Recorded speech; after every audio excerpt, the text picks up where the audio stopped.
Welcome to the Flag Stays Down podcast. I'm Andy, joined as always by Parker and Matt. Following a 1-1 disappointing, what feels like loss against Manchester United, but was Thanksgiving weekend here in the States. Boys, how'd you enjoy your Thanksgiving weekend?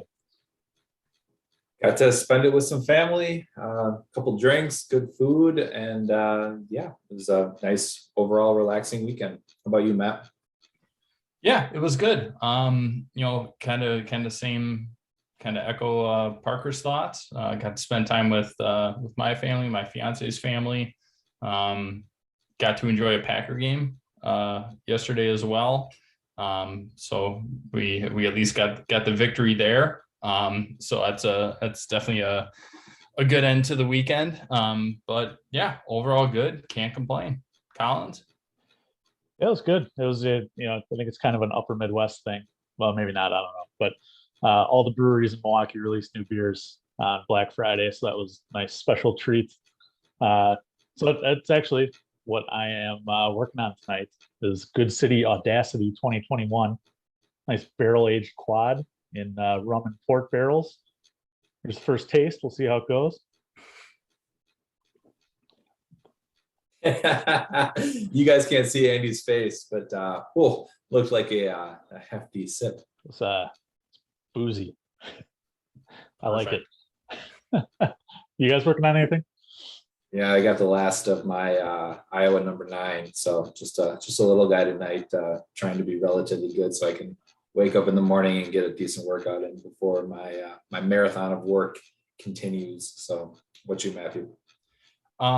I am working on one of my favorites for this time of year. It's a beer, which is going to be a switch up from usual, but it is the Leinenkugel's Snowdrift Vanilla Porter. It's something that I look forward to every year. I'm personally not a huge fan of a lot of Leinie's beers, per se, with the amount of beer that we have here in Wisconsin and craft beers and things like that. But Snowdrift Vanilla Porter is something near and dear to the heart. So I'm enjoying one of these tonight. And we definitely need it. As mentioned, 1-1 draw on Sunday. It seemed for a long time that Chelsea were going to dominate that match. They certainly did. Just had some problems finishing. So it does finish 1-1. First goal of the match came in the 50th, courtesy of a Jorginho mistake. Jadon Sancho scores a 2-on-1 against Mendy. And then in the 69th minute, Thiago Silva is brought down in the box on a corner, leading to a penalty, a rare decision for Chelsea via Anthony Taylor. Jorginho converts to redeem himself, and we end with a point apiece. I mentioned how I felt. It felt like a loss to me. How do you guys feel? So I personally just watched the game a couple hours ago. So it's still kind of fresh in my mind. Haven't had a ton of time to process like you guys. I feel like we were hard done by a 1-1 draw. First half, just absolutely dominated possession, dominated chances. It's something that we've talked about before where, even if we go back to the Juve game, right? Win 4-0, probably should have been 7 or 8. It just seems that we're at a point that we were at last year where we're just not converting the chances that we should be, or at least giving ourselves a legitimate chance at them. We had talked about, is it sustainable not having Rom, Timo, and just having our midfield and basically our wing backs and center backs score all the goals? I said it wasn't sustainable. And I think even having them back, I still think that I hold true to that. We need more productivity from the front 3 or 4, depending on who's in midfield and who's running up. It just seems like we're lacking up there for whatever reason. Granted, Timo and Rom, they just came back. They're kind of getting themselves into the fold. Christian is probably still isn't up to full match fitness yet. Mount, he's kind of been a little bit on and off trying to get himself back as well. But,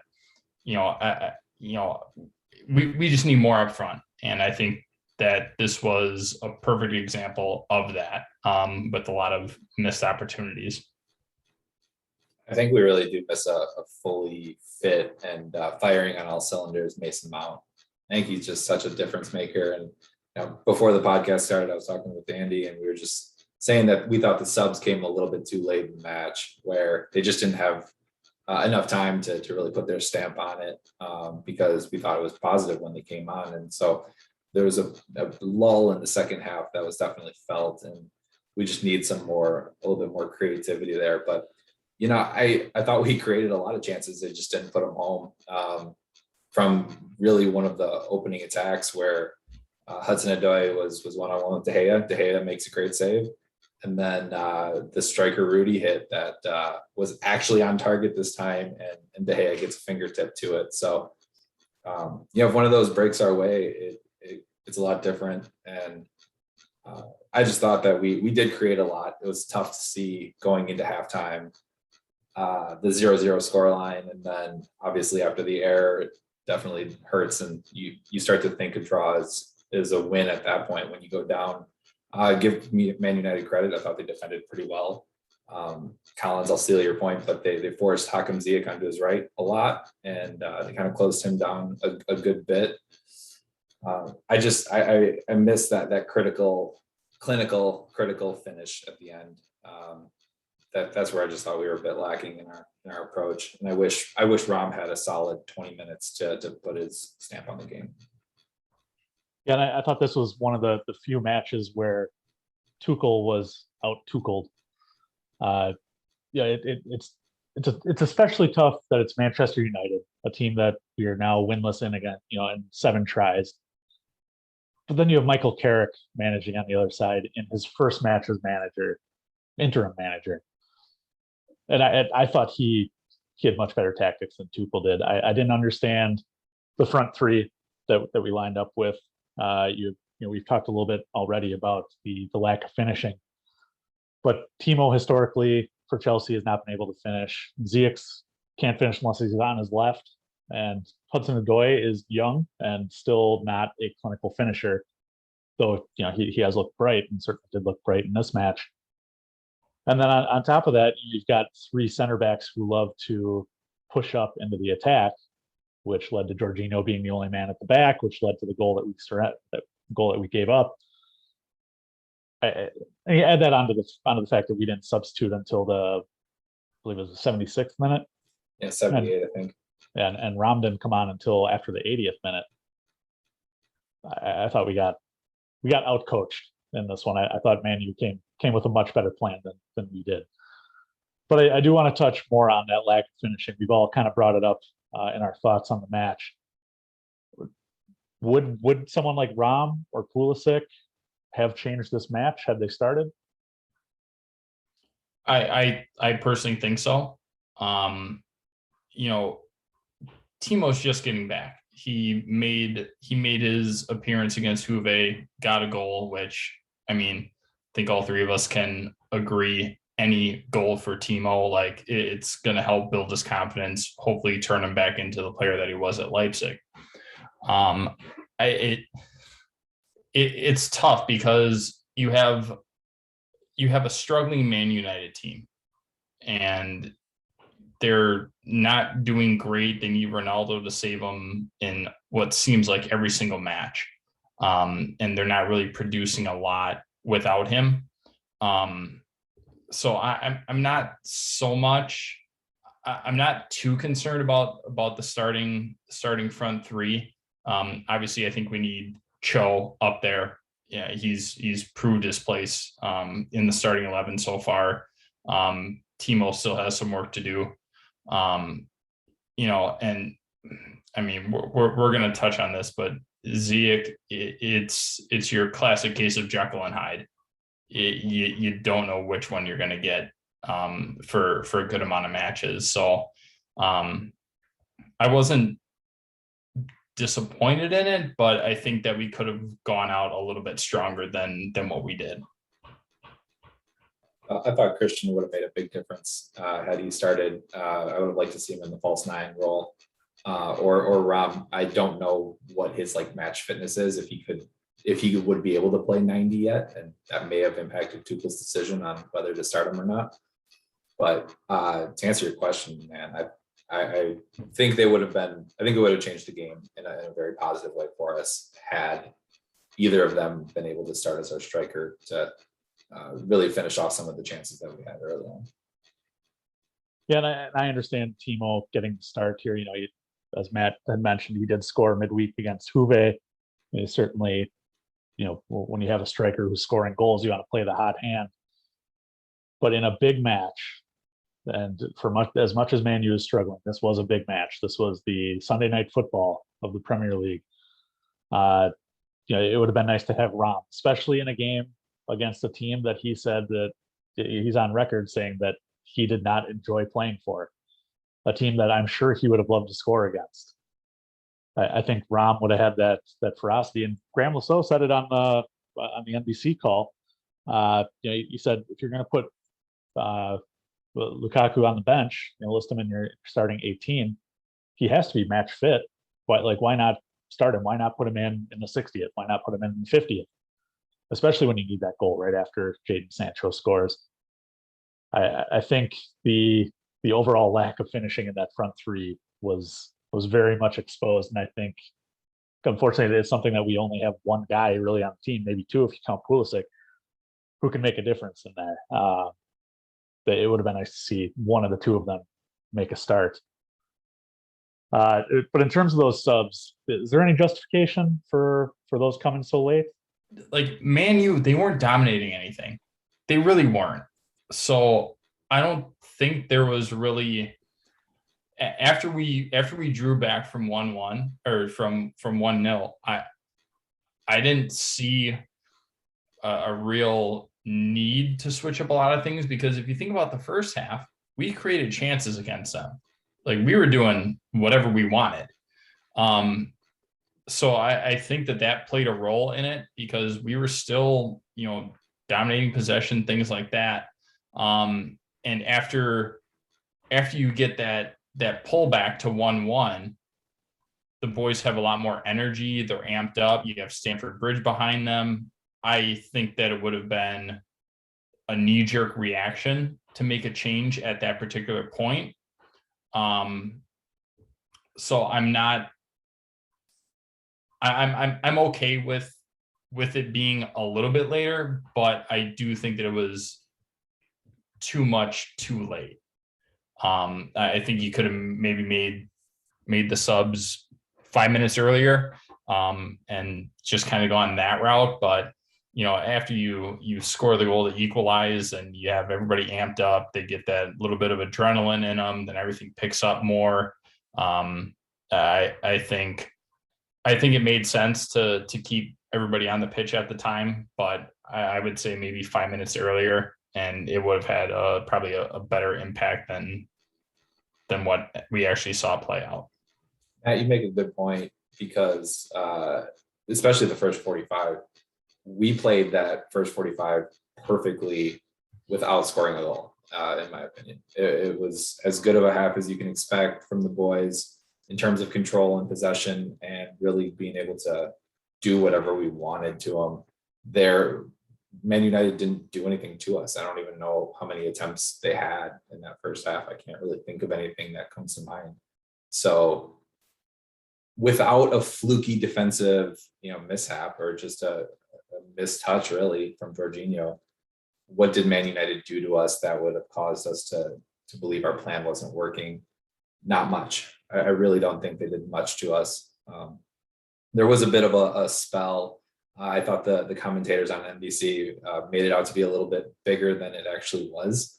I thought they kind of overblown it, and they really were talking about how positive they had become. And I was thinking to myself, well, yeah, compared to nothing in the first half, sure, they're doing something, but Christ, I mean, anyone can do something for a quick 10-minute spell or something.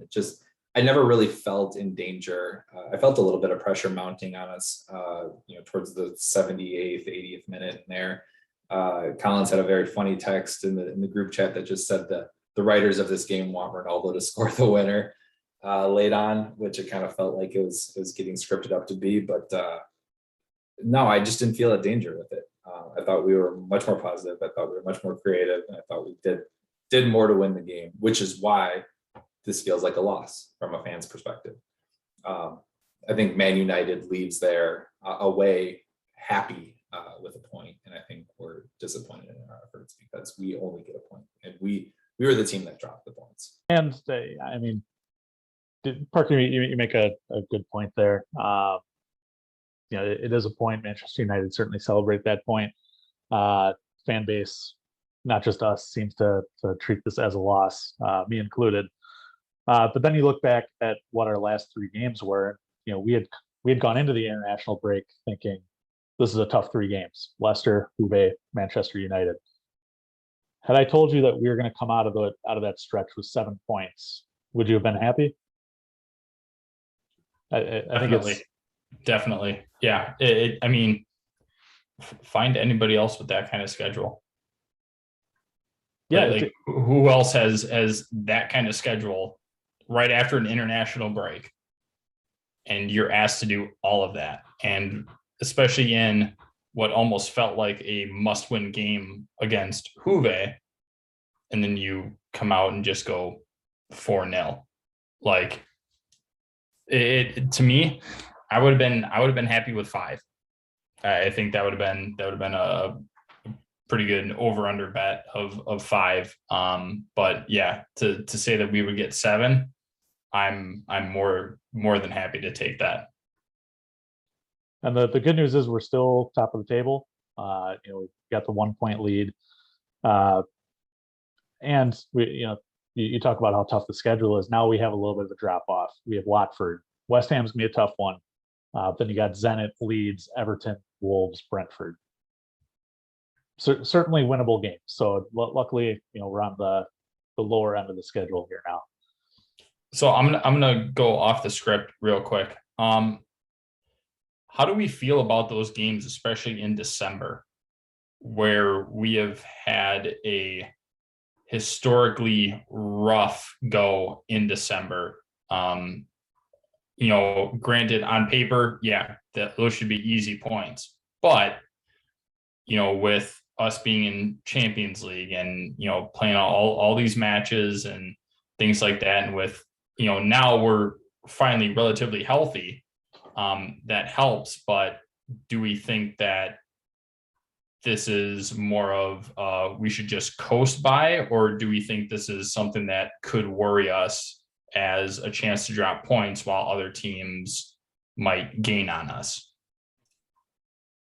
I think most definitely it's going to be a grind, Matt. It's a brutal, kind of a grueling schedule. And yeah, when we play Leeds, Leeds takes it as their chance to upset one of the big guys, right? They're coming in guns blazing, fully rested, and everyone ready to fire on all cylinders. And we're coming off of matches that we played midweek, and that's going to be the case for the foreseeable future. It's going to be the case all throughout December into January and beyond. So it's something that we're going to have to get used to. On the plus side, I don't think people are going to be complaining about minutes, because I think there's going to be enough minutes to go around. I think you're going to see more Malang Sarr playing time. I think you're going to see Andreas Christensen, who hasn't featured in those 3 games, I believe, that you mentioned off since the international break. I don't think I've seen Christensen out there. I think you're going to see him more often. And just some rotations in our squad. Hopefully even see some younger guys come up and have some cameo appearances. So it's going to be a grind. I think we have to be somewhat realistic with the expectations, considering a historic sort of tendency to drop points at this time of the year. But you see it across the league. And a couple of pods ago, we joked about the league isn't won or lost in necessarily the matches against Manchester United or the matches against Manchester City or Liverpool. It's these stretches where you can really string together 3, 4, or 5 wins or toughly considered draws and together, and to really put the pressure on your opponents just from consistent performances from the team. So I don't know if I fully answered your question, Matt, but I think grueling and measured expectations. I don't think we coast, but I think we keep the pressure on, and we rotate heavily to try to field an 11 that really can still be expected to win, I guess. Collins, what do you think? I think that it should be easy points this month. Historically, I would not have said so. You heard the stories of Frank not really having a system, and it was kind of just free flow for the players, and they didn't really understand how to play. Maurizio Sarri was very set in his ways. He was very stagnant. Antonio Conte, while revolutionary with 3 at the back, was also very stagnant in his approach. And you go back and back and back and back, and you can find all these flaws with managers, including Jose Mourinho being stuck on who he's playing week in and week out. We have a manager now who is willing to adjust tactics. So I think Tuchel will adjust. He will rotate the players. I think the month that's going to burn us here is going to be February, when you have the Club World Cup, the FA Cup, Champions League will be restarting at that point. I think that's where we're going to run into trouble. And I'm already mentally coping with the fact that we're probably going to take 3rd in the league because of schedule congestion. But I think this month, hopefully, knocking on wood right now, should not be an issue. But Parker, you did touch on something here with points against Man U, points against Liverpool. We have a combined 2 points from City, Liverpool, and United. If you want to throw Arsenal in there as a top 4, which not many people do, I guess, then maybe you could say 5 out of those 4 matches. But if you look at those 3 combined, the 3 teams that are usually at the top of the league, 3 teams that we're going to be battling for the top of the league if Man United resurge here, is 2 points against those a bad sign? I don't think so. And the only reason why I say that is because, with the exception of City, they didn't gain any ground. Right? We took our point, they took their point. So it's not like we went 0 for 3 against them, because that would be a big hit. The City game, how Gabriel Jesus even got that ball through it was a miracle in itself. But and then you have 10 men against Liverpool, you hold down the fort, you get that point out of there. The United game, we should have been 3, but we at least got 1. They didn't gain any ground on us. And we've seen, especially this year, and even last year, the big teams can fall. And we've seen it. And a lot of times it's in December and January where a lot of the big teams slip up points, and we're obviously not above that. So I think it's going to be a trying time for those 3 teams, because if I remember correctly, City and Liverpool also advanced. So they're going to be looking at a similar schedule, not as hectic as ours, but similar. I haven't looked at their run of who they're playing in the Premier League in December, but they're in the same boat. They can easily drop points during this stretch in December, and I don't think anybody's out of the woods yet. So I'm content with taking 2 points out of those three fixtures. For me, it's so interesting because all 3 games are different stories, different results. Similar results, different stories. The Liverpool one was like a win because of the circumstances. I think we all were pretty pleased with that one. It's funny because that draw felt like a win, and then the draw against United feels like a loss. So I was disappointed with the United result. The City one, it happens. It's our only loss this year. City's a top quality team, so most teams are going to take a hit, 1 or 2 hits, and you just bring up the top four, and City's drawn twice and lost twice. So they're definitely not invincible, and Liverpool has drawn 4 times and lost once. So also not invincible. And, I just look at those guys as pace setters as well. And we're still a point ahead, and we're still in the commanding seat. And I think they're chasing us still. So while it could be looked at as alarming on paper, Collins, I am not alarmed.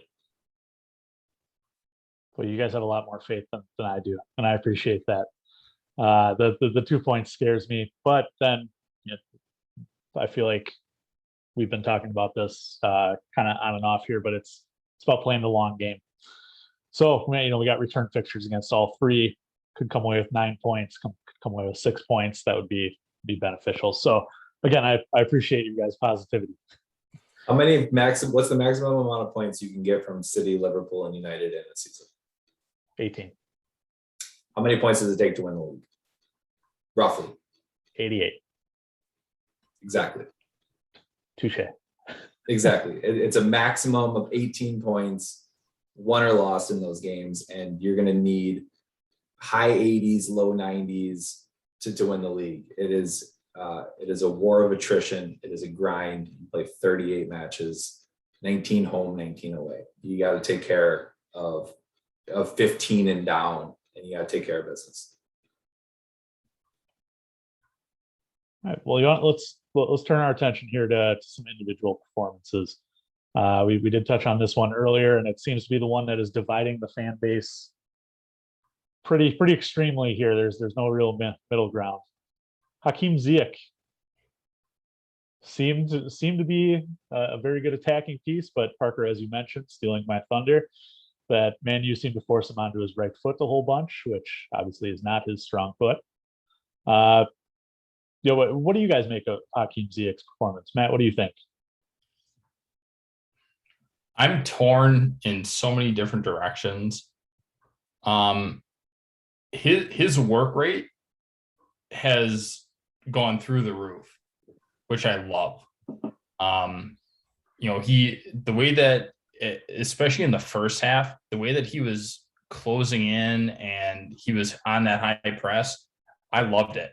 I love seeing that work rate out of him. It's not something that we've seen out of him before, at least to this level. I love seeing it.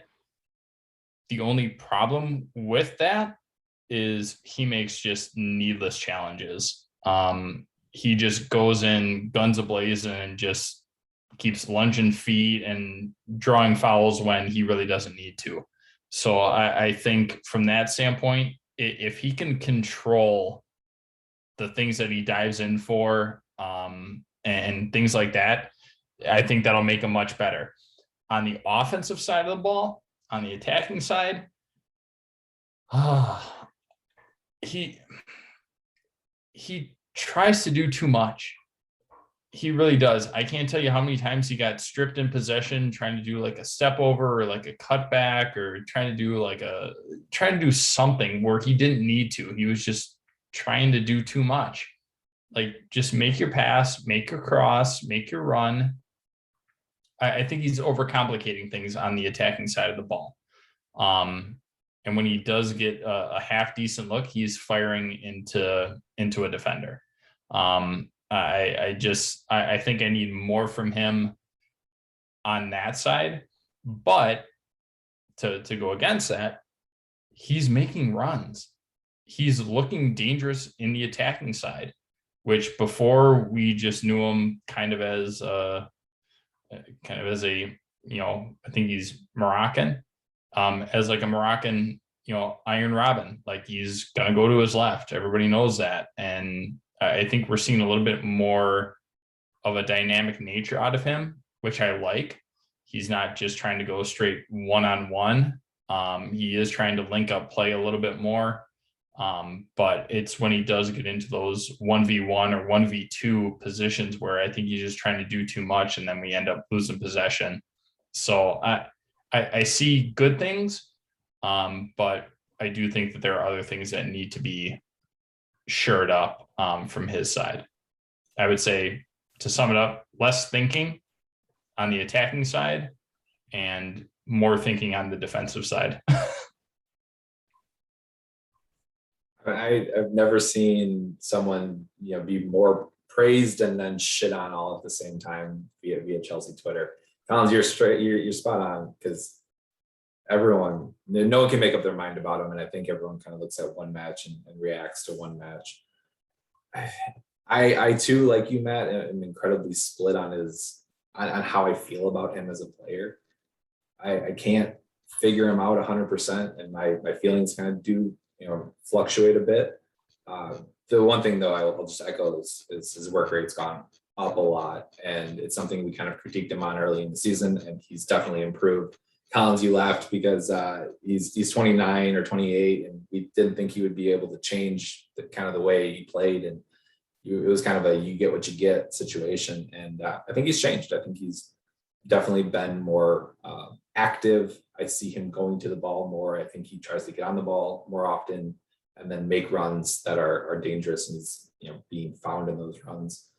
I think he's kind of plagued with trying to make the perfect FIFA pass a lot of the times, and just the wonder assist or the wonder goal for that matter. And I wish he did simplify things a lot more because of that. And so we just don't see the results. We touched on it earlier. We need to be more clinical, and I think we would have the ability to be more clinical if we made some of the easier passes in some of those more advanced positions where we would at least be able to get a shot on goal versus a shot getting blocked. It's him and Timo, man, that just have more shots blocked. And I don't think United is that great of a defensive team to block 11 or 12 shots in a match. But man, do we have a lot of shots blocked.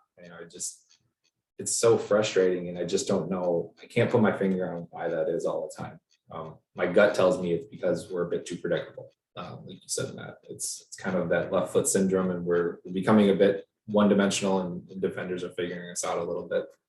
And if we, simplified things and just kind of made the right pass and not the perfect pass, then we could put ourselves in a little bit more, put ourselves in better chances to score goals. But I have to admit, my feelings go up and down for the man.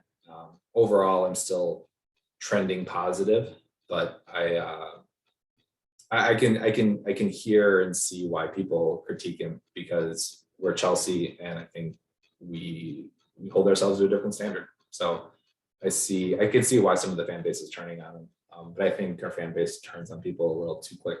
So we got Matt. So one thing that I wanted to throw in, Parker, what you were saying about being too predictable kind of sparked this. It goes to Tuchel. He has tried him on the left. He's not just somebody who is going to constantly be on the right. He has tried to move him around and make him go to the left when he was paired up. I think in the first meeting against Juve, it was Ziyech and then Alonso on the left. So he's definitely tried to, kind of find a different spot for him, or try to utilize, his abilities. We know he's got a great left foot. I think Tuchel's trying to find maybe a different way to utilize him. And I think that we can all agree his best spot is probably on the right, just to come in for that. But then again, Parker, to your point, that makes him very one-dimensional, that left foot syndrome. Everybody knows he's going to cross over, like Robin did, like Mahrez does now. It's somebody that he wants to go to his left, so you push him right. So maybe do you try him out a little bit more on the left, and then do you maybe have Timo or Mount on the right or something like that? So give credit to Tuchel. He's trying to find a creative way to use him in a bunch of different spaces. So he's trying to branch him out a little bit more than I think was his role at Ajax. So I do like that about him, and the fact that he's able and willing to do all those things. I think that speaks volumes to him from when he came over from Ajax to kind of where he is now. He's, I think, growing into a role where he understands that Tuchel is trying to find a spot for him to succeed and not necessarily set him up for failure. Yeah, and with Ziyech, I think a lot of people forget that he had a pretty crushing shoulder injury in the first match of the season against Villarreal. I know soccer isn't played with your football isn't played with your shoulder, but at the same time, are you going to go running? Gosh, I can't even remember how many kilometers they showed was the average in this match, like per player. Ziyech played the full 90, and you do that week in and week out. That's tough to do with damage to your shoulder. I think he is finally coming healed the last couple weeks. I've been saying it for, probably the last 4 or 5 pods. He's been our most dangerous attacking player. So, in terms of putting him on the left to bring Mace in, Mace has been out of form for a long time. Ziyech has been very creative. Ziyech has been, again, even though he's predictable, he's probably had, I don't know, maybe second or third most shots on the team in that span. He's creating, and I was joking with you guys during the match. He was, Matt, as you said, pressing finally. It looked like he was on the Jamie Vardy pregame ritual, drinking 4 or 5 Red Bulls, eating a bag of chips, and then just sprinting out there. So I'm very impressed with Ziyech. I thought he had a fantastic match, and Matt, again, you touched on Tuchel trying to find the best combination or best place to put him, and I think we found it at the end of the match. Ziyech and Pulisic have a great chemistry, and it's not just this game where we've seen it. When those two play together, there's usually some magic to be found. And playing them both on the right, although Pulisic isn't naturally a right wing back, we play so far advanced in the attack that I think you honestly could put Pulisic at that right wing back, move Reece to the left temporarily while Chills is out for a month, 6 weeks, whatever it happens to be. And I think you're going to find some magic there. You're basically adding another attacker, and you're adding on the right side 2 guys who link up very well together. Couldn't agree more with on the Pulisic stuff. I think him and Ziyech definitely have a built-in chemistry together, and we're going to have to get a little bit creative with the Chills injury. I think we all watched the match and don't think Alonso is the long-term sort of best 11 for us. So I think Reece James going over there. I think we'll try out a couple of things in these next couple of December matches to see what really fits. But I could definitely see us going to Pulisic as our right wing back. I think he did a little bit of that with Dortmund, and then having Ziyech link up with him there, or Mace, whoever it is. But could definitely see that going forward. So what do you guys do with the left wing back situation? Because Parker, as you mentioned, no one trusts Marcos Alonso. I don't even think Tuchel trusts Marcos Alonso. He's not good in defense. He's okay in attack. Not really good for much else. What do you guys do? Do you put Dave out there? Do you move a winger back there? Matt, what do you think? You have to keep Alonso out there. So the reason why I say that is because we touched on this a little bit earlier. With the run of fixtures that we have coming up in December, and then as we look towards January, February, if Chills is not back yet, if it's a full-blown ACL or something like that, he's done for the season. You have to keep him out there because you can't run Dave and Reece the entire time during that stretch. I think it's tough. It's tough to an extent to ask Cho to play a left wing back, considering the success that he's had up top. It's a very tough ask. Right now that's his spot, and somebody has to take it from him. And right now, I don't think anybody is capable of doing that right now based on the form of the team. So I think that's a very tough ask. Can he do it? Yeah, I have no problem with him doing that. I mean, he was tracking back in the 90th minute. So he can definitely do it. I think that you have to start Alonso. Then, the question becomes, we talked about this. Do you bring back Emerson? Do you go find somebody in January on a loan? It's definitely up for debate. I just don't know what you're going to be able to find for a left back better than Alonso that a team is willing to part with for the number one Premier League team in the league for 6 months. Who's going to be able to fit that role? I think that is a very tough ask. And it could come down to, maybe you get rid of Alonso, you bring back Emerson, you get somebody kind of a long-term, but I mean, there are so many options. I think with what you have now, you have Alonso who knows the system, knows what's, for the most part, expected of him. It's not on the defensive side.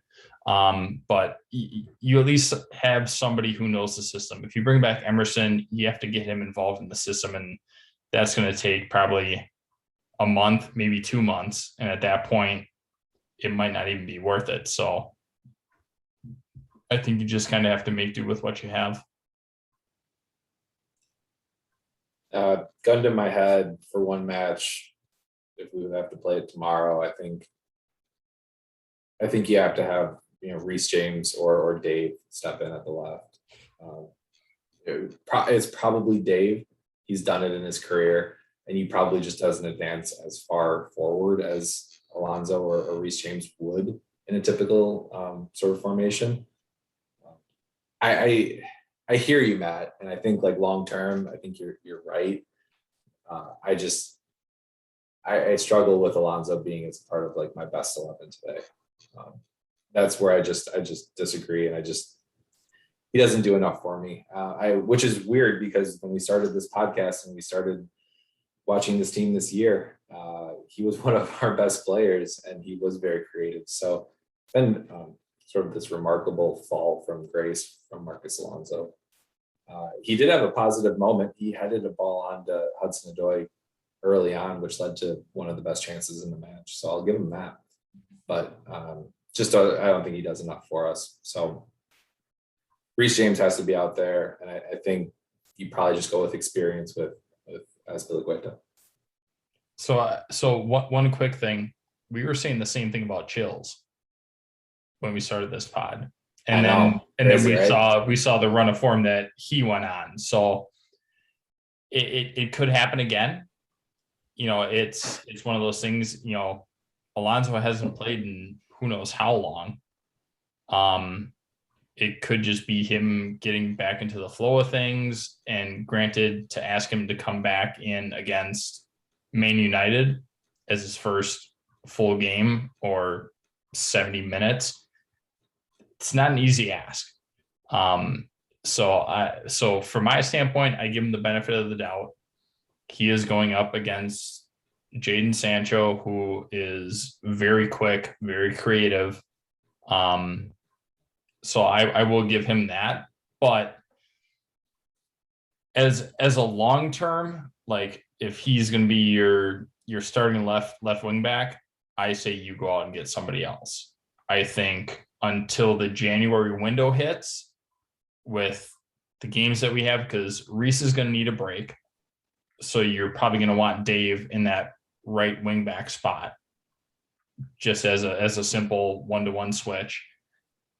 I mean, we don't really have a natural third left wing back. Do you put somebody like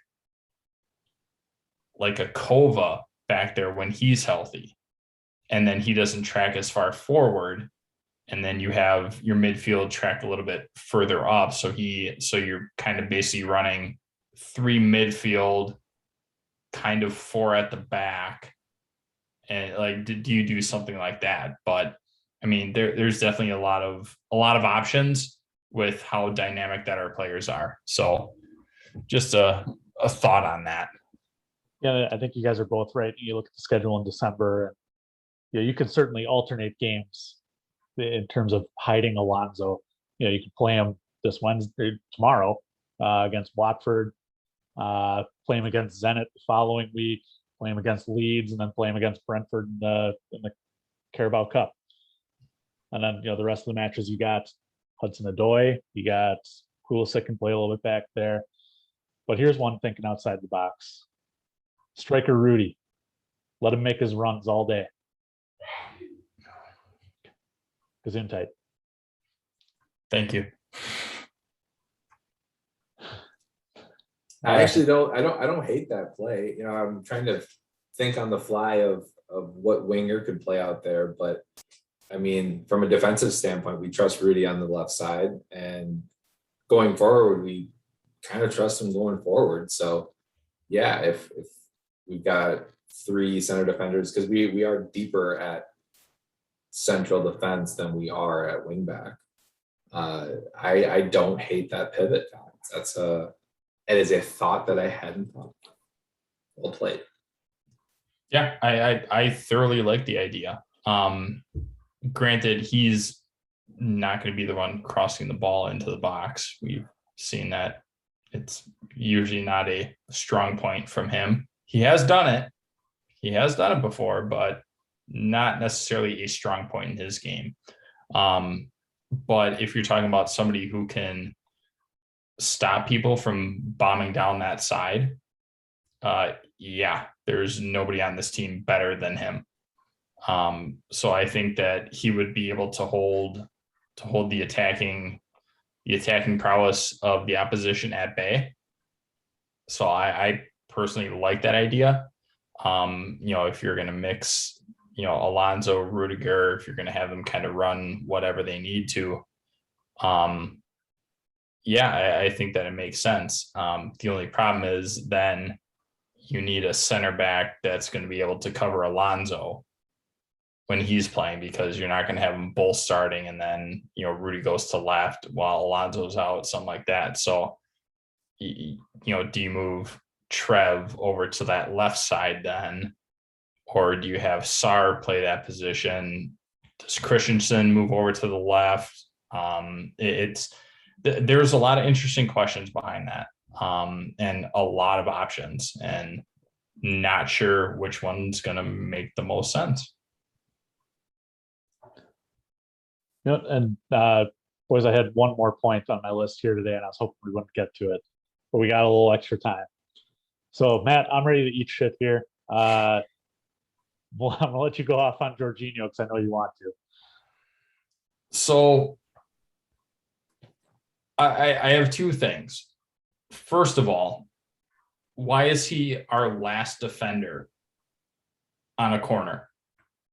Especially when you have Rashford and you have Jadon Sancho able to spring whenever they want, and they can blow past Jorginho probably in a jog. That's point number 1. Point number 2, if it's a ball that high in the air, and if Jorginho is arguably the best midfielder in the world, although he did take 3rd in the Ballon d'Or. Ballon de Bronze. He's lucky he even got that far. If Jorginho is the player that everybody makes him out to be, and he is as smart as he should be, head the ball away. Don't try and pull some acrobatic, I'm going to pull away and then try and catch it with my toe and then all of a sudden whatever. That's just dumb. It's just dumb. Simple. If you're not sure about it, clear the ball. He could have booted that thing out of bounds and everybody would have been fine. That's just a simple play. Now, I'm going to do something unprecedented. I will come to his defense. He very rarely makes mistakes. And I personally blame Graham Lasso because I heard it and I looked at the time. It was in the 22nd minute. He was talking about Jorginho. He was saying he is clinical. He's very intelligent. He very, very rarely makes mistakes. I knew the outcome of what happened, and I had seen the highlights. And as soon as I heard that, I'm like, okay, yep, commentator curse. It happened. I don't think that he had so even if we take out that whole thing, if we take that out aside, I was not happy with his performance at all. I don't think he did a great job. I feel like he let a lot of things go. Like we saw there was one with McTominay, like Jorginho was trying to kind of shepherd it out of bounds, and then he just dove and he looked at the ref for a decision, and Anthony Taylor was like, no, get up. And then he tried to chest McTominay, which, let's be honest, he's not going to win that battle. Like, no, everybody knows what you're going to do. And I've said it on, I don't know how many pods. When he's in trouble, he's going to go over. He just will. And it's not hard to figure out. I think that he gave away some things in possession, some real simple passes. I don't think he was as crisp as he normally was. I didn't see him kind of attacking in the way that we've seen him kind of playing a lot of those over the top balls or those through balls. It seemed a lot more side to side, trying to move the defense around, which I get, that's kind of his role, but I just didn't see a lot of crispness or sharpness in what he was doing in the United match. So yeah, he got the penalty, which fine. That's the only way he scores goals. We all know that. I don't think that makes up for his performance on the day. I really don't. I expect more from him. Parker, you made a good point when we were chatting earlier. N'Golo Kante has certainly fallen. I forgot what match you'd mentioned that was in, but fallen and given up a similar situation, one-on-one goal. We saw it with Steven Gerrard against Demba Ba that cost Liverpool the title. I think this happens to the best of them. And, regardless of what you think of the Ballon d'Or, he's still rated by at least France as the third best player in Europe. Then I think he's one of the top midfielders in the league. And I think what you said to begin with was spot on, is that he shouldn't have been back there to begin with. Tactically, it shouldn't be three center backs pushing up as far as they were. And if you're going to have somebody back, it should be somebody other than Jorginho. Well, it's tough then. How do you line up on a corner? Because Silva, Rudiger, and Chalobah have all scored goals in those situations. I think set pieces have been one of the positive notes for Chelsea this year. And I think we've scored more goals from corners than I can remember as a fan. And Silva and Rudiger for sure are that. And so maybe you can make the argument that Trev should be back with him, because I don't think he's scored on a header like that. But I don't know who else you put back as your last man then. I mean, for me, in a situation like a corner, I would, and if that's who you have on the field, who do I trust least in a corner situation to be able to go up and do things? I'm dropping Cho back. I'm dropping back somebody who is familiar with a somewhat defensive role as a right wing back, and somebody who has pace to keep up with that onslaught that they have with Sancho and Rashford. Like, I need somebody back who can hang with them. Normally that would be N'Golo Kante. But in this situation, I think you need somebody, you need somebody with pace back there. I think that was a mistake. But the other thing the one thing that really pissed me off, Jorginho just stopped. If you look, he just stopped. As soon as that ball was passed, he just stopped. Where you have three other people trying to haul ass, get back, he just stopped. That told me everything that I need to know. Yes, you made a mistake. I get it. But guess what? if you're going to be wearing that armband as a captain, your ass better be hauling to get back. Doesn't matter if you make it there or not. You better be on your horse, ready to go. Just give everything you have. Doesn't matter. Even if everything's for naught, you better get going. And he just stood there. Yeah, can't disagree with that point, Matt. It's hard at that point. So if it's tough to see when someone doesn't do that. So can't defend him. Wasn't gonna defend him either way. He made a mistake and he'll live with it. What's tough to see is he's made a couple of mistakes recently. One happened to be for Italy with a missed pen. But yeah, it's been a bit of a tough run for him. His touch let him down. It happens, but I think he'll be all right going forward. But yeah, I wish you're right, Matt. I wish you would have given it a bit more. It seemed like we all kind of froze for that, second and a half, 2 seconds. One thing I'll talk about the goal quick. I thought Mendy got some unnecessary flack on the goal. I thought he did a decent job trying to bait it and still get over, and he just kind of barely missed the save, which would have been a pretty heroic save in the situation where you're 2-on-1. So I thought that was a little bit unnecessary, but yeah, a tough one to stomach. Yep. And I told myself I would stay out of the conversation this week. Don't need this going a half hour. But Matt, I agree with you. He should have chased back. It's tough, but like I said, happens to the best of the best. Well, we are pushing up against the hour here, and with this being the closest that we have to a Thanksgiving episode, I real quick just want to go around the horn. If you got anything you're thankful for in relation to Chelsea, the pod, anything you got, figure we'll do something nice there. So Parker, you got anything? Sure. Thankful we're top of the league.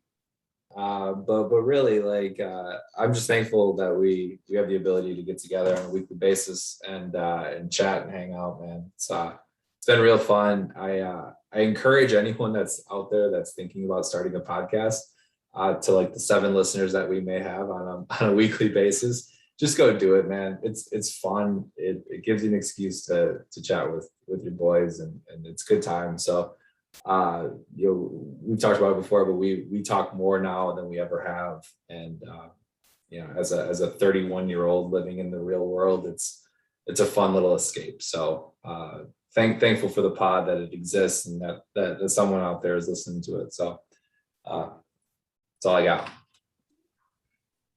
Yeah, I'm the same way. I'm thankful that we're able to do this. And Collins, this was your brainchild. It's basically bringing our weekly group text to life. It's been a great chance to kind of reconnect on a level where we used to when we were all in college. We were a 5-10 minute walk away, and we could just go and just kind of shoot the shit for hours on end. So this has definitely been a nice blessing for us. And I'm excited every single week that we do this. I make sure that I clear my schedule for this. Nothing else gets in the way of this. So this is definitely something, obviously, with all of us being so close, definitely thankful for, friends, all of our families, Collins, your family, Parker, your family, wives, everything like that, their families, and kids. Very thankful for that, and just happy to be a part of it. Yeah, and you guys said exactly what I was going to say. Thankful first and foremost for you guys.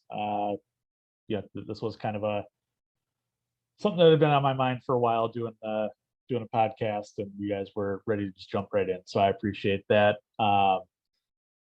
And second of all, to all the listeners that we have, we are now listened to on 6 different continents, which is astounding. We are the number 68 podcast in Greece for soccer, which is amazing. So I'm thankful that people are willing to listen to our bullshit. Surprised and thankful, right? And trust me, there's a lot of it. Yeah, just wait till we release Flag Stays Down After Dark. Oh, that'll be a good one. Unfiltered, none censored. Like a soccer OnlyFans. God, you're done. You're cut off. All right. Well, boys, it has reached that time of the night. We have reached the hour mark here. For those of you who are going to be in Milwaukee tomorrow, well, I guess it'll be today when this releases, on the 30th for the Chelsea in America event with the Champions League trophy. If you recognize the voice of Matt and I, we'll be there. Feel free to say hi. We're excited to grab a picture with the Champions League trophy, maybe Corey, Andre, Flo. Parker, we'll send you some pics along the way. Yeah, I am quite jealous that I will not be there. So enjoy your time, boys.